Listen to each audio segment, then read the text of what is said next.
In past videos, I have covered most of the members of Circus Baby's Pizza World's starring band. I have covered the star herself, Circus Baby, and her roller coaster of a story. I have covered the ever-popular Ballora and some of the theories surrounding her, and I covered Funtime Freddy and Bon Bon, the psychotic duo who turned the face of Freddy Fazbear up on his head. But there was someone who I have neglected. Well, technically, I've only brushed on the Minorinas, and I haven't discussed the Biddy Babs, nor the theory surrounding the mysterious Yendo, but standing of higher importance than them, and located squarely in the band, is the one, the only, Funtime Foxy. Now, I have called characters overlooked or forgotten in the past and have gotten some disagreement, but when it comes to Sister Location and Baby's band, Funtime Foxy is the most neglected of the four hands down, even though being relatively popular in the fanbase.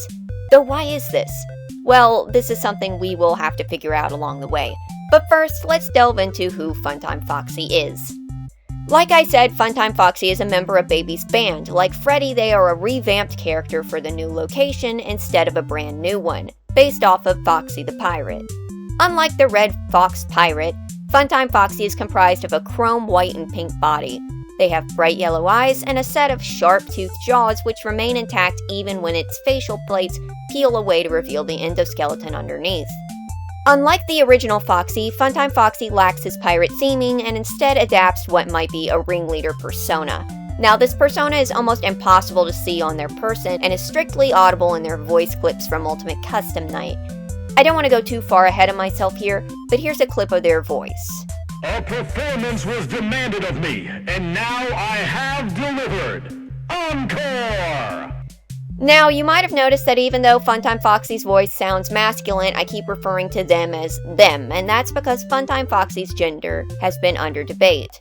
Largely because, like Mangle, they are referred to as a he and a she back and forth as a sort of running gag.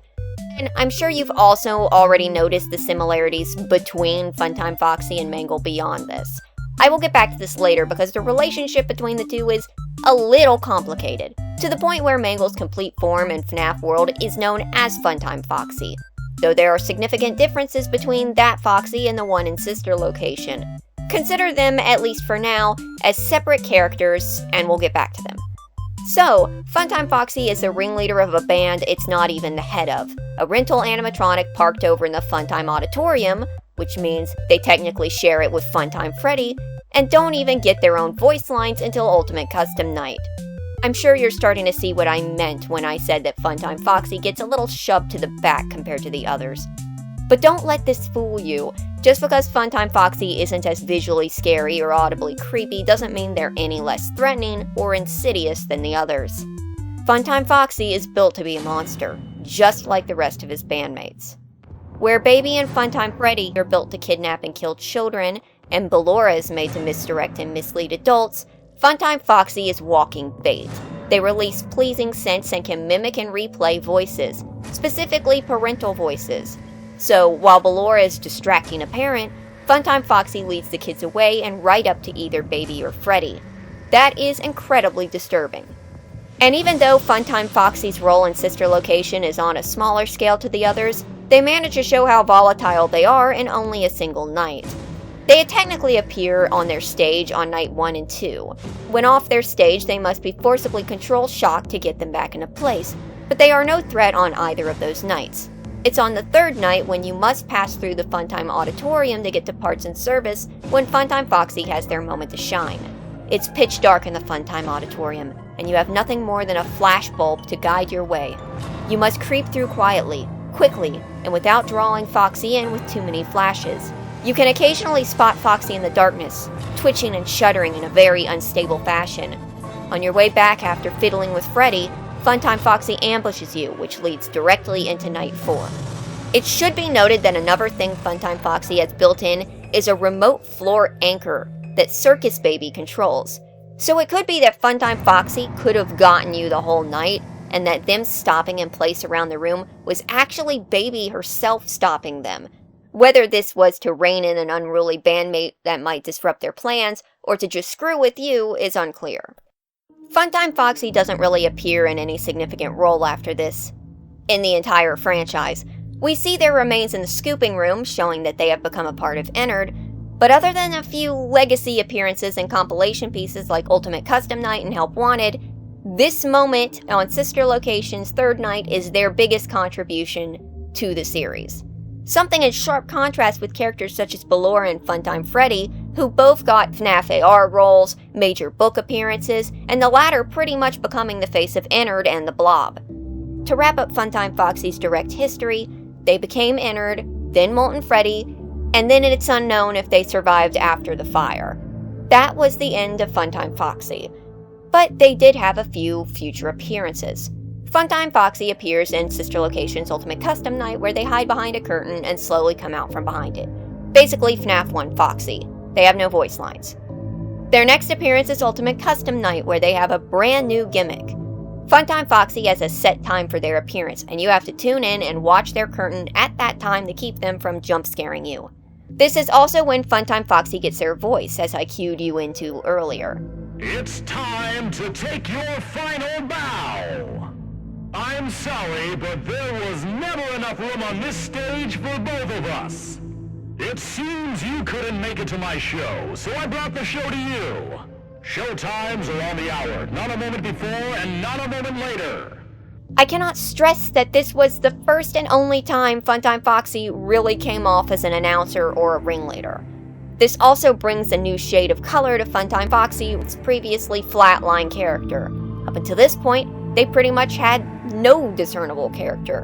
But with Funtime Foxy's new voice lines and behavior, we can make a few assumptions. So, Funtime Foxy seems to be a showman in spirit. Every word spoken is called out as though an announcement to a crowd. They seem to take performing very seriously, by the fact that they get violent when you miss their show, but are also pacified by you seeing it, to the point where just becoming their audience protects you from them. They might also be a spotlight hog with comments such as, "There's not enough room on this stage for the both of us." Now, one might read deeper and say that perhaps their behavior, the overly showmanship, the insistent desire for attention, and for the attention to only be on them, could have grown from resentment to being sidelined in their own band. Imagine being the ringleader or announcer and yet never the center stage, always having a literally bigger star standing over you, with their name over the door.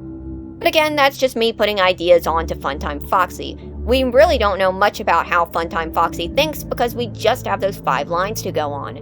This is just a possibility. The most recent appearance of Funtime Foxy was in a Dark Rooms level in Help Wanted. Mimicking Night 3 of Sister Location, you must cross the auditorium with a flash beacon while avoiding Funtime Foxy.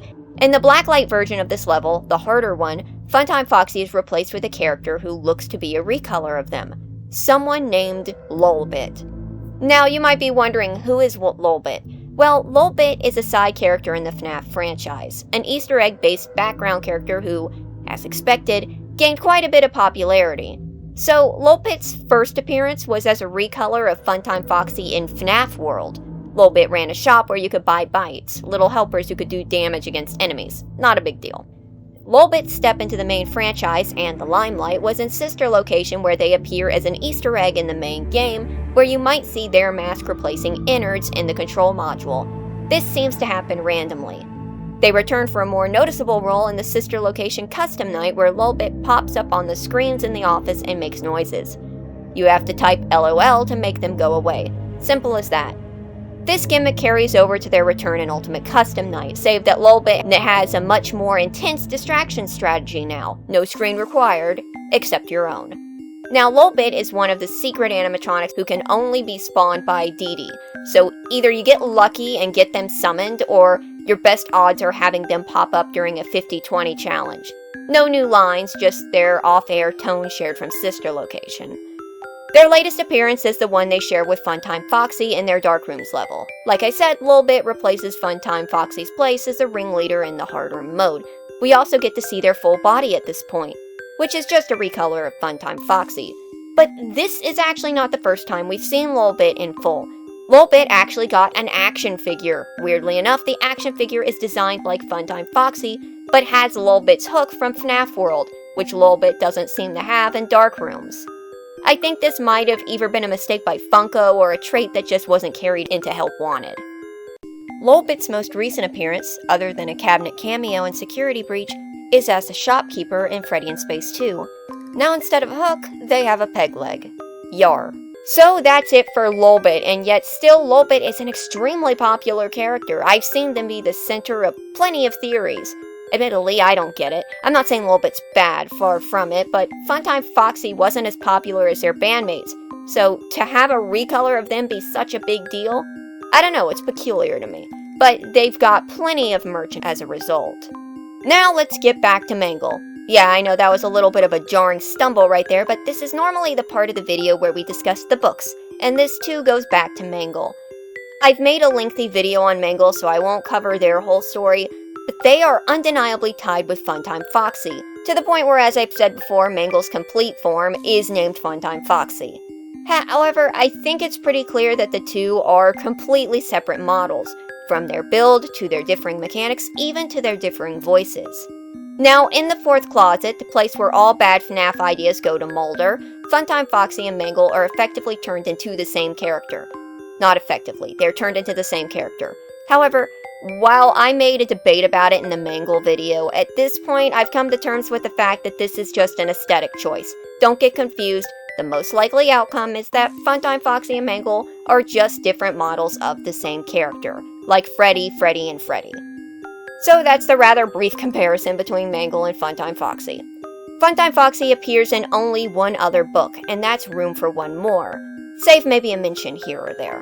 Except it's a pretty odd cameo. Basically, the main character, Stanley, is passed out on his desk in a spooky factory.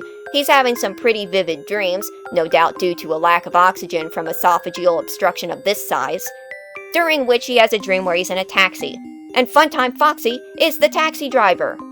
You know, in a more fun book series, they could probably actually do a story about that. But alas, this is all that we've got. And that's the full story of Funtime Foxy. Anticlimactic ending, I know, but that was their expiration date so far, and while we'll likely see them again, I don't think their constant push into the background gives them a great chance of stepping into the forefront anytime soon.